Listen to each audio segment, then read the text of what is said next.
కానీ భారతదేశంలో జై శ్రీరామ్ అని మనం ఊగుతూ ఉంటే జై శ్రీరామ్ అనే ఊగినటువంటి ఊగిసలాటలో నుంచి బయటకు వచ్చేసరికి మన చేతిలో భూమి లేదు, మన చేతిలో వైద్యం లేదు, మన చేతిలో విద్య లేదు, మనకి ఇల్లు లేదు, మనం చేసుకోవడానికి పని లేదు.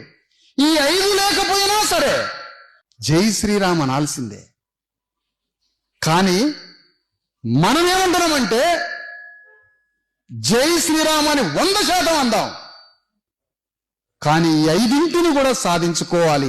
అదే నిజమైన శ్రీరామ భక్తి అని నేను అంటున్నా.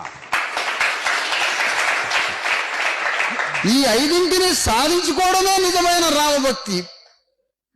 కానీ ఈ 5 ప్రజలకి ఇవ్వకుండా జై శ్రీరామ్ అన్న వాడికి దొంగ భక్తి అని అంటున్నా నేను. జై శ్రీరామ్ అన్న దాంట్లో ప్రయాణం చేసినా మనకి భూమి లేదు, మనకు వైద్యం లేదు. పార్లమెంటు వేదికగా భారతదేశంలో 50 కోట్ల మందికి భూమి లేదు, భారతదేశంలో 50 కోట్ల మందికి చదువు లేదు, భారతదేశంలో 50 కోట్ల మంది పైగా దవాఖానా లేదు.